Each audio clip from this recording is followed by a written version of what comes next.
Robert J. Wright and Erin McCarty, News Radio 710 KEEL. Shreveport City Council Chairman Willie Bradford is standing by. Hey, Mr. Willie, how are you this morning? Well, good morning to you guys. You like I'm having too much fun over there. Yeah, we are. Folks are putting you in the yes column, saying you are going to vote yes for the $12 garbage fee. Is that a definite answer so far? There's nothing definite, Erin, until it's vote. Now, I've been debating this, and I welcome the discussion. I've been getting calls from my constituents, and been in conversation with other people talking about it. I'm looking at the options. I think I don't think it's a bad idea, but I also believe that the people's voice should be heard. Well, Mr. Willie, we talked with Michael Corbin yesterday, and he said of the constituents from whom he's heard, he said not one had said he should vote for it, and only one said that they could tolerate it. What are you hearing from your constituents in your district? Well, I'm hearing both sides.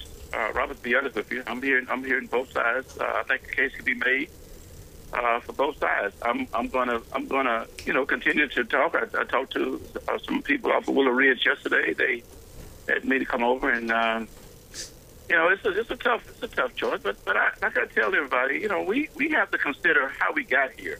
How we get to a city where our revenue is so low, and how we get to a place where 10 or 8 years that city employees have not gotten a raise. How do we get to a place where our streets are deplorable and our economic growth is stymied? I mean, we have to look at all these issues. Mr. Willie, pardon me, but you said something interesting, and I don't want you to lose your train of thought, but you said revenue is so low. Let me rephrase the question, and if you think I'm out of line, tell me, how did we get to a point where revenue is so low and yet taxes are so high?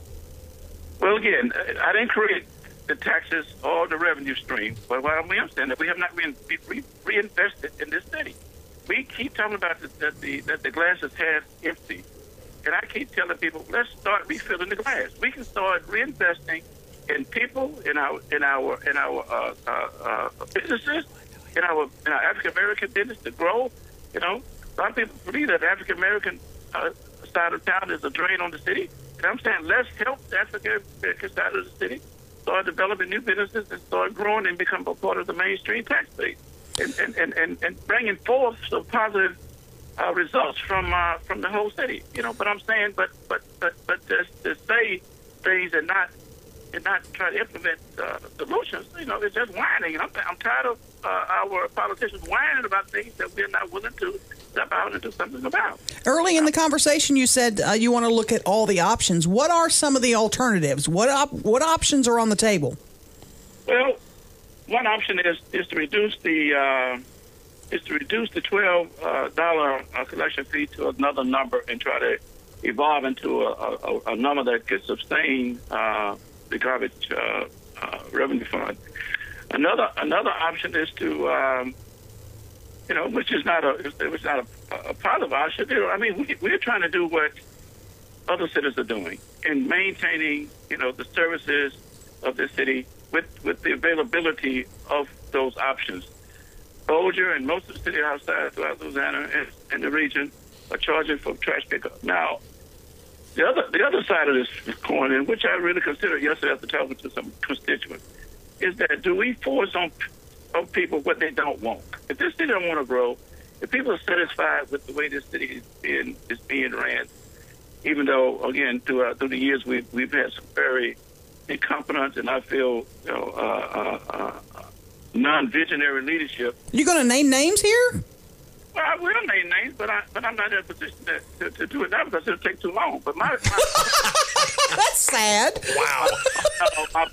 My point, Erin, is that we need to have a serious conversation about the Shreveport that we want. Do we want a Shreveport that all we do is sit here and just year after year just stay the same, lose residents, don't grow? Or do we want a Shreveport that can be progressive, that we can work together to improve all aspects of this city? Because I did not realize the broad nature of the issues and the division in this city until I got to be a public official. Mr. Willie, pardon me, you just said that Shreveport needs to grow, and I sense that when you say that, that means that we need this garbage fee. How is taking more money from your constituents going to grow the city? I see this garbage fee, and again, I am open, and I have not made up my mind. And finally, my final decision has not been made. But I'm saying I see it as an investment. I see this. If we're going to generate some revenue for the purpose of helping our aspects of this city, I see it as an investment. You cannot be in a city, even though this farm won't directly make that happen. But you can't be in a city where over 8 years, 10 years, that city employees have not had a raise. You can't be in a city where our streets are constantly, deplorable. I mean, that we're hiring, public service, and they're leaving we're training them and they're leaving for better jobs in other areas. I mean, we got to have this conversation. If the vote were held today, Councilman Bradford, how would it go? Well, the vote will be here next week, hopefully. No, but if it were to happen today, does this pass or fail? I think we got two solid no's. I think we got two yeses, and I think we got two on the fence. We got one I have not heard any feedback from at all.